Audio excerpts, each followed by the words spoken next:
a dormant state.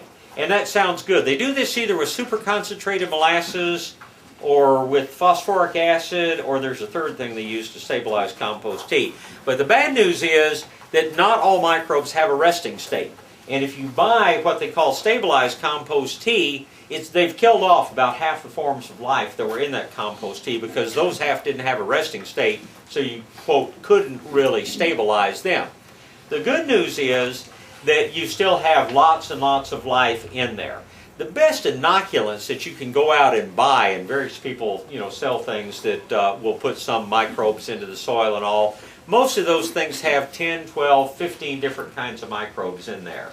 In your compost tea, you can easily expect to have 10,000 different kinds of bacteria and up to 5,000 different kinds of fungi.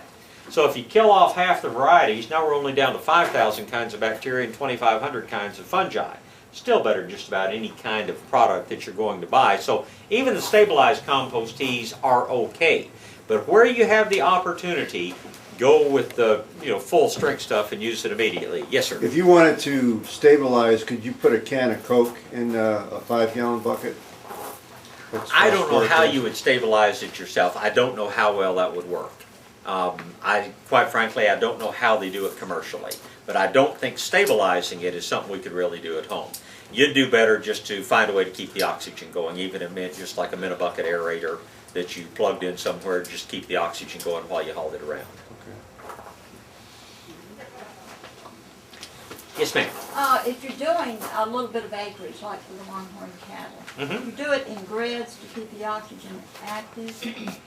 Actually, what they normally will do is your typical spray rig. I have a Continental Belton sprayer, for instance, and it has a deal in there that keeps it agitated, and that's putting enough oxygen in there that it will last for a longer period of time. So if you're doing that, lots and lots and lots of acreage, yeah, you would do it in grids. But my tank holds 250 gallons, and I can keep that tea, going plenty long enough to put that 250 gallons of tea out. So you can use it on the natural grasses, such as Little Blue Stem or Blenheimer Muley, and can you put the animals right back on it? Absolutely. There's nothing in there that's going to hurt them. Okay. And cattle ought to be grass-fed. This business of feeding cows grain and corn and things like that, like they do in the feedlots, what it does inside the cow, it changes the pH, the acidity level, the alkaline acid level in the intestines. It actually changes the pH in the cow's intestine to where the bad form of E. coli can grow. You cannot have the pathogenic E. coli in grass-fed cattle. It's simply when cows are eating what nature designed them to eat, their system is such that the bad stuff can't grow. It's the feedlot where you pick up, these bad things. And if all beef was grass-fed, you'd never ever hear about an E. coli recall. But I'll let you listen to Bruce Dooley. He'd get on his soapbox for an hour at a time about all the bad stuff of this Franken farming, as he calls it. Just pictures of a couple of things. This is actually a beneficial nematode.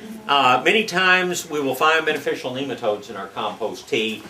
Those guys aren't reproducing in the compost tea. Their generation time is several days, and we're going to be brewing compost tea for maybe 48 hours. So these guys aren't reproducing. This is a little flagellate of some sort, probably a dinoflagellate, which is a type of protozoan, which is a good guy. A lot of the little dots that you see around this nematode, if you were to look at this under the microscope, you would see these things moving. Those are mostly round bacteria, maybe with some rod-shaped ones in there. These long fibrous things that you see right here, these are beneficial fungi. You can tell something about whether the fungi are good guys or bad guys by how wide this little strand is. Plus, the good guys are the only ones that branch. And if you look carefully at this, you'll see that that's divided. You'll see that this one up on top, and I can pass this around if you'll look at it on your way out, look at it a little bit more closely. We know that that is very good fungus that is in this particular compost tea. This is about 400 diameters of magnification. This is probably about 90 diameters of magnification. If you've got a good microscope, a good light microscope, you can certainly see what's in your compost tea. I'd hoped to have it done by now, but it's been a busy spring. By the time we do this again, I hope I will have a camera that we can actually put. Roberta took these pictures just holding her camera up to the eyepiece on the microscope and snapping a picture. Malcolm Beck has a setup where he actually has a camera that fits into the microscope and then can project the image on a TV screen. I want to either borrow Malcolm's or get one of our own so that we can actually put some compost tea and then show you up on the TV screen what you're looking at, but next time. Didn't quite get around to that this time. Any other questions about general characteristics of compost tea before we talk about how you make it? Jason? Nematodes in the tea? Can you use that to broadcast them as well? You could certainly, when you get the nematodes on the sponge, you could certainly put them in compost tea rather than water. There would be no problem with that. But beneficial nematodes can drown if they stay in too much water too long. So I would not put your beneficial nematodes in during the brewing process. I would put them in just as you got ready to spray your tea. Yes, sir. What if you put straight oxygen in there as opposed to air? What would that do? Cost a lot of money. Besides that, would it accelerate the process? It probably would accelerate it slightly, but again, I want you to go out and look in this before we leave at the amount of air that's going through there. You'd use up a tank of oxygen in a big hurry, because you want this not looking like a stormy sea, but you want it to look, you know, almost like it's boiling. You want that much oxygen going through it. And I don't, unless you happen to own a welding company or something, I don't think it would be, you know, a cost-effective thing to use straight oxygen for it. Okay. Plus, it can be dangerous to handle, especially if you're a smoker. Things go boom when you get too much oxygen together. But just good air is plenty. Yes, sir. Were you going to talk now or later about the kinds of compost, like worm castings, that sort of thing? Why don't I talk about that when I talk about making it? I'll talk about that in just a second. Yes, Can sir. you put some of that drive in it also? That's a good question. We'll talk about that as well. You listened to your show this morning. Yeah, we were talking about that. Okay, actually making your compost tea goes through 2 or 3 steps. First of all, we've got to have decent water to start with. And if you have rainwater, that obviously is good, clean water with nothing harmful in it, and that would be a great place to start. Most of us don't have rainwater. Now, of course, I live in the country, so I can use well water because there's nothing harmful in my water. But if you're drinking this crud that San Antonio sells and calls city water, it's been treated with one of 2 things. Most of the SAW system still treats their water with chlorine to take out the bad bugs that are in there. And you need to remember now, what do they put chlorine in there? They put it in there to kill the bacteria and fungus that might be in the water.